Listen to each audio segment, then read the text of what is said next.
Did you know that mastering just a few key grammar rules can drastically improve your fluency in English? If you learn these rules, you will speak and write English better than all of those students who don't study grammar and think that learning English grammar is a waste of time.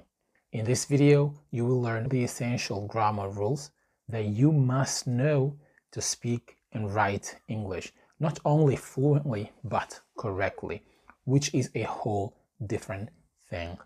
This will give you an advantage over all of those students who don't study English grammar.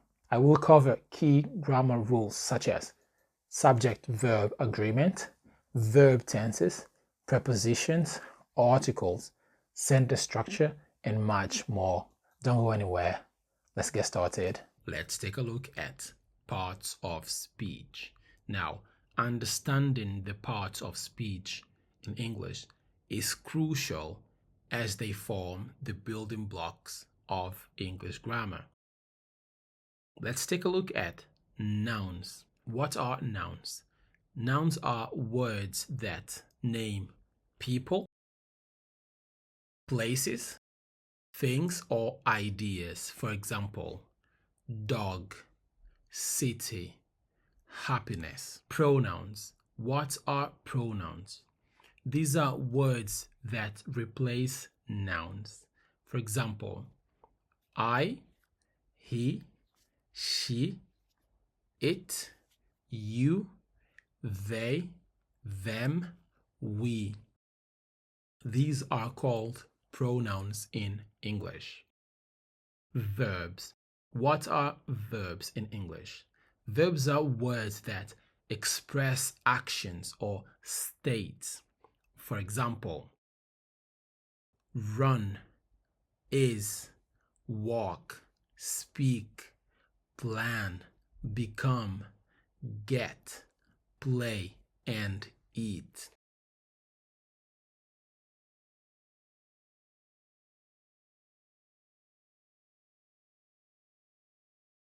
Adjectives. What are adjectives? These are words that describe nouns.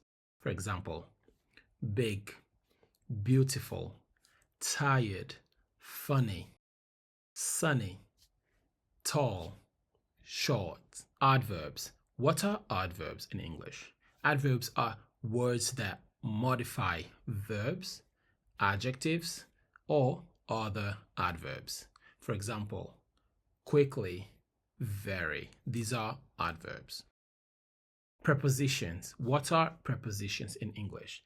These are words that show relationships between nouns and or pronouns and other words in a sentence.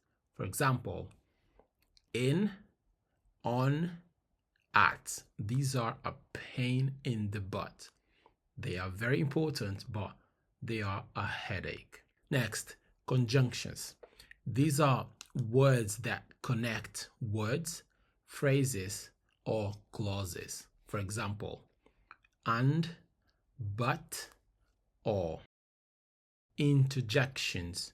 These are words that express strong emotions.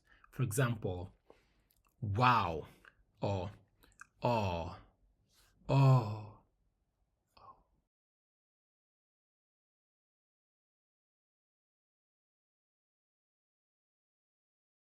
Now, let's take a look at sentence structure in English. A basic sentence in English typically follows the subject, verb, object order, also known as SVO.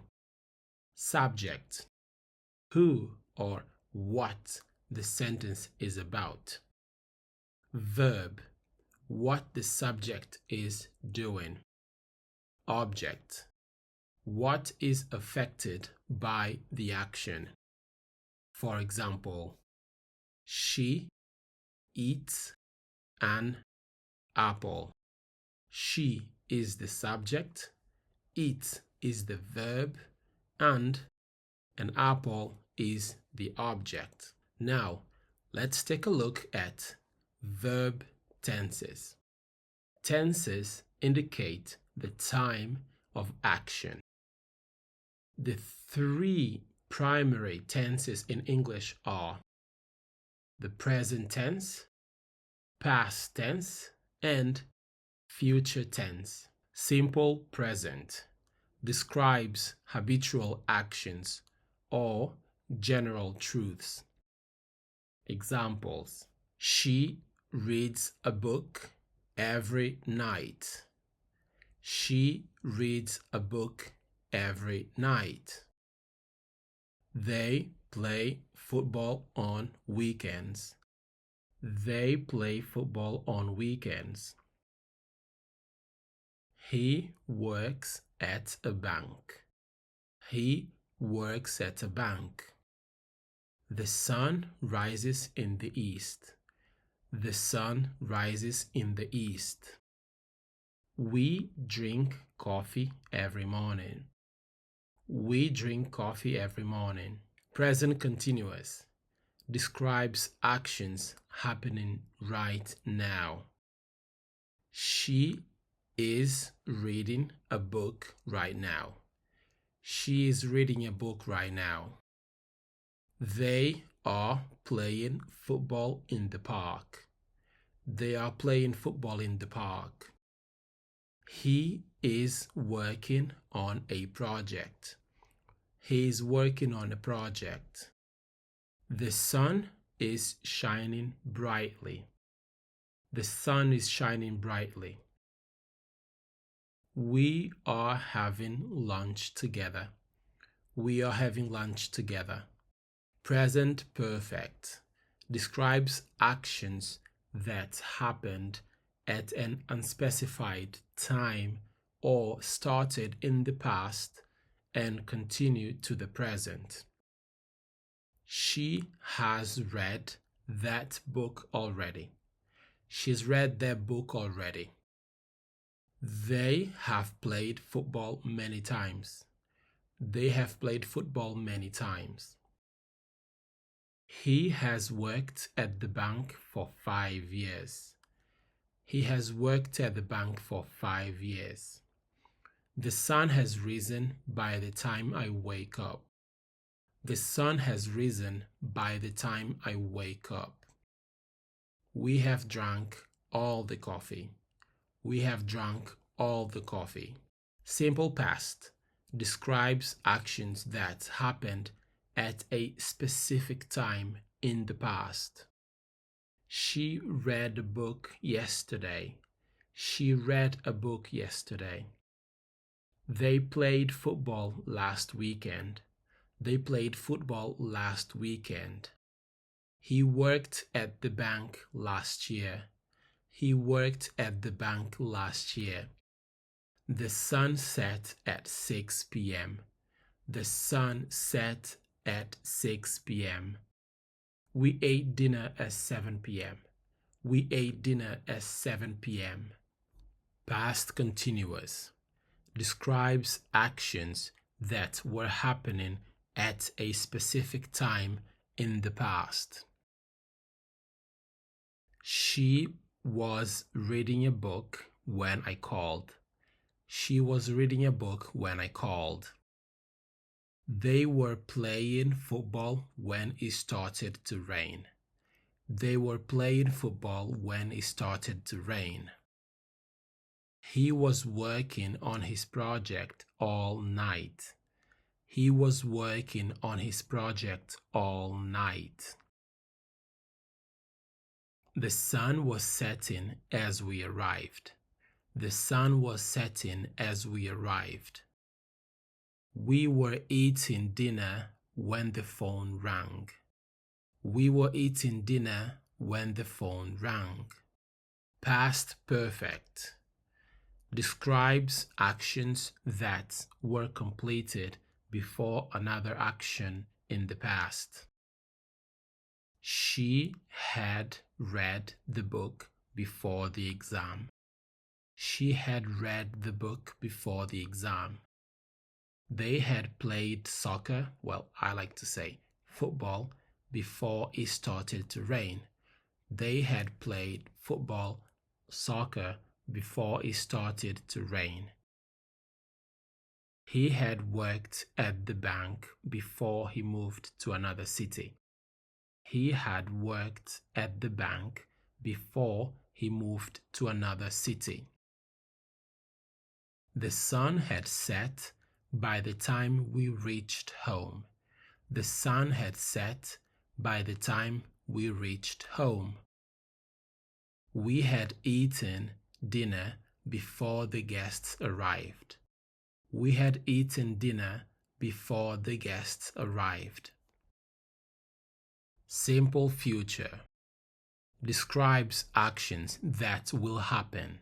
She will call you tomorrow. She will call you tomorrow. We will visit the museum next week. We will visit the museum next week. He will start his new job on Monday. He will start his new job on Monday. They will buy a new house soon. They will buy a new house soon. I will attend the meeting at 10 a.m. I will attend the meeting at 10 a.m. Future continuous describes actions that will be happening at a specific time in the future. I will be working on the project all day.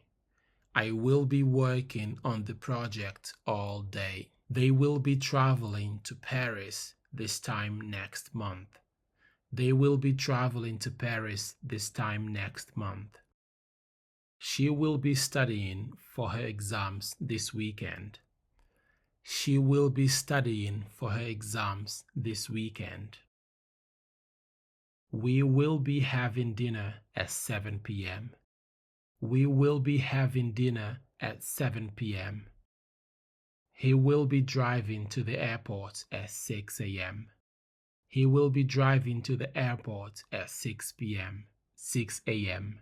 Future perfect describes actions that will be completed before a specific time in the future.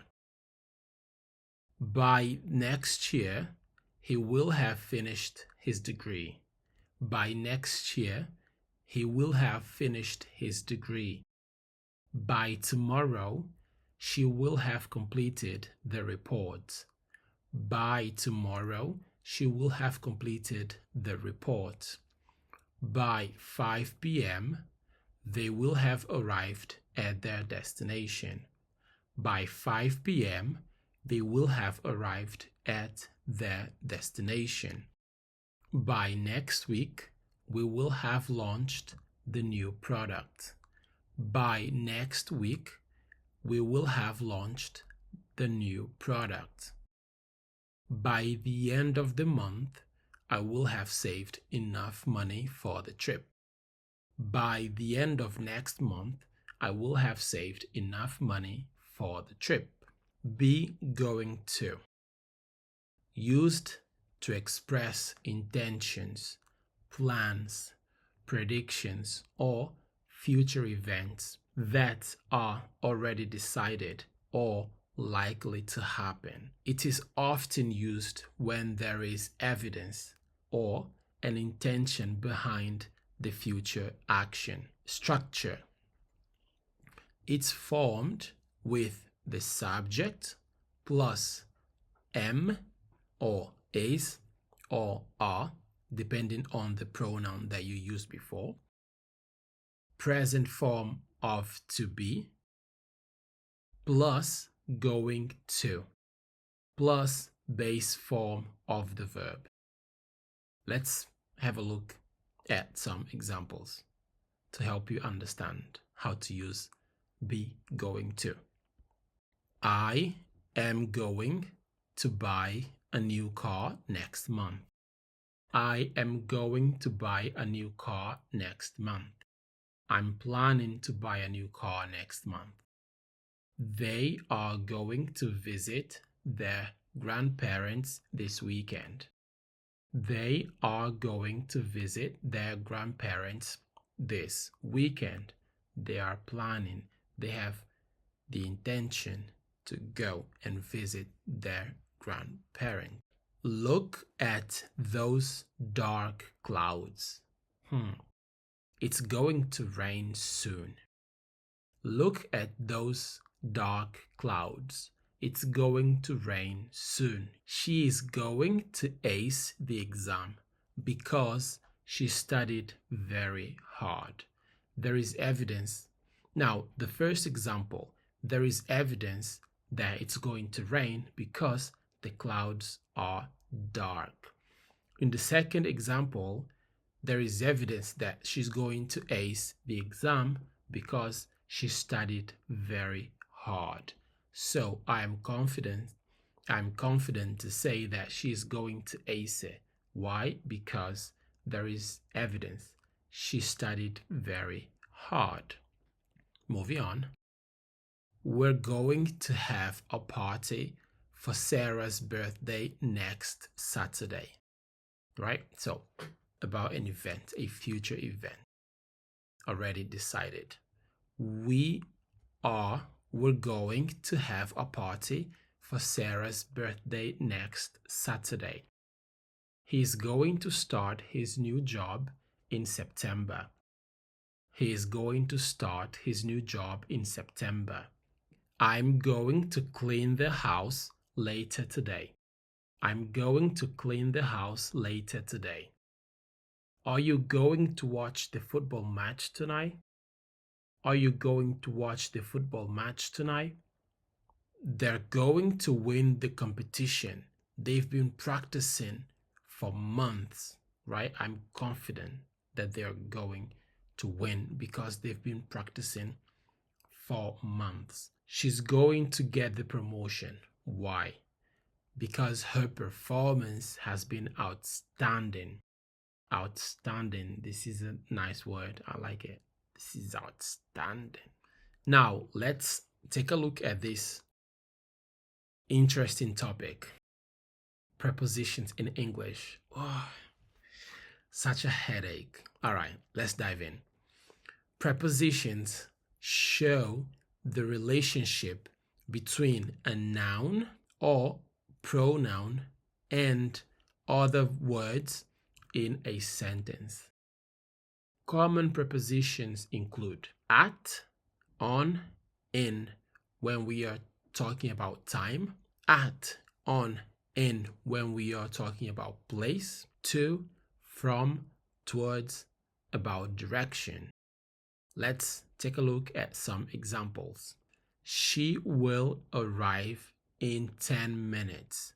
She will arrive in 10 minutes. Number 2. We have a meeting on Friday morning. We have a meeting on Friday morning. Number 3. The package will be delivered at noon. The package will be delivered at noon. Number 4. He usually goes jogging in the evening. He usually goes jogging in the evening. We're talking about time here, all right? The concert is happening on Saturday night. The concert is happening on Saturday night. Let's move on. She is waiting for you at the bus stop. She is waiting for you at the bus stop. Number 2. The keys are on the kitchen counter. The keys are on the kitchen counter. Number 3. There is a beautiful painting hanging in the living room. There is a beautiful painting hanging in the living room. Number 4. They are having a picnic in the park. They are having a picnic in the park. Number 5. The restaurant is located on Main Street. The restaurant is located on Main Street. She walked to the store to buy milk. She walked to the store to buy milk. Number 2, they are driving from the airport to the hotel, from point A to point B. All right? They are driving from the airport to the hotel. Number 3, the children ran towards the playground. The children ran towards the playground. They ran towards the playground. They were heading towards the playground. Number 4, he is heading to the office for a meeting. He is heading to the office, heading that way for a meeting. And number 5, we waved goodbye from the train station. We waved goodbye from the train station.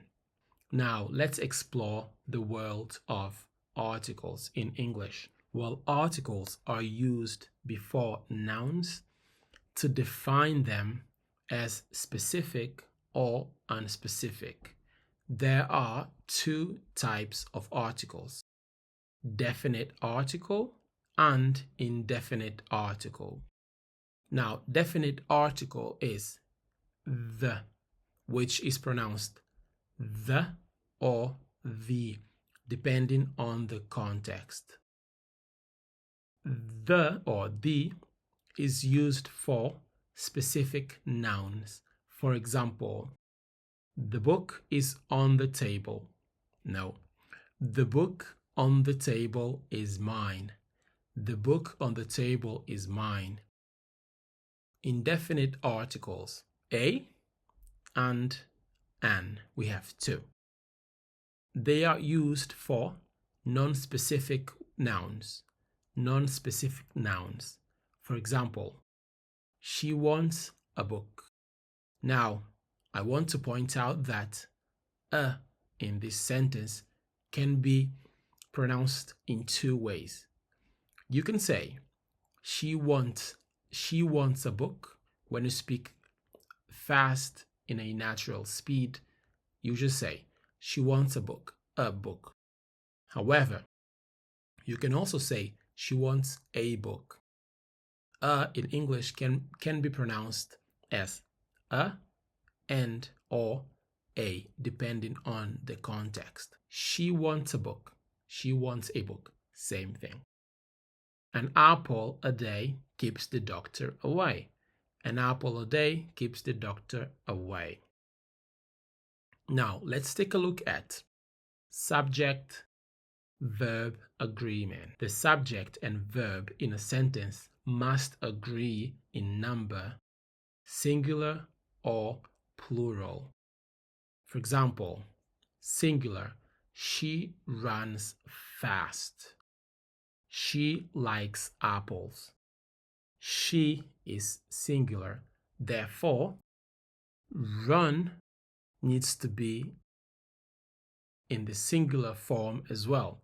You can't say he ran fast, because run is the plural or infinitive of the verb to run. Therefore, he runs fast. Likewise, here you can't say she like apples. No, it's wrong. If the pronoun that you're using is in singular, then the verb must be in singular as well, and vice versa. Plural, you have they run fast. You can't say they runs fast. They is plural. Therefore, run needs to be in the plural form as well. They run fast. Likewise, you like apples and not you likes apples. All right? Now, let's take a look at adjectives and adverbs. Adjectives modify nouns, while adverbs modify verbs, adjectives, and other adverbs. For example, she has a beautiful dress. Beautiful here is an adjective. All right? She has a beautiful dress.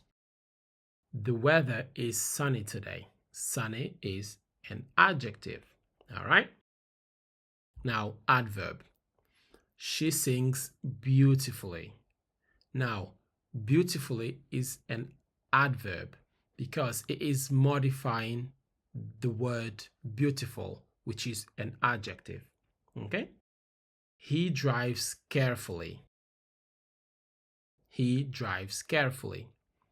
Carefully is an adverb. The adjective for carefully would be careful. Okay? Be careful. Careful is an adjective. Now, let's take a look at conjunctions. Conjunctions connect words, phrases, or clauses. They are categorized into coordinating conjunctions, subordinating conjunctions, and correlative conjunctions. Coordinating conjunctions: for, and, nor, but, or, yet, and, so. They connect equal parts. Subordinating conjunctions: because, although, since, if. They connect independent clauses to independent clauses. Correlative conjunctions: either or, neither nor, both and. They work in pairs to join equal parts. Coordinating conjunctions. Examples: nor. She neither ate nor drank during the meeting. But. He wanted to go outside, but it started raining. And. They went to the park and played on the swings. So. The weather was hot, so they decided to go swimming. Yet, she studied hard, yet she didn't pass the exam. 4. He bought flowers for his mother's birthday.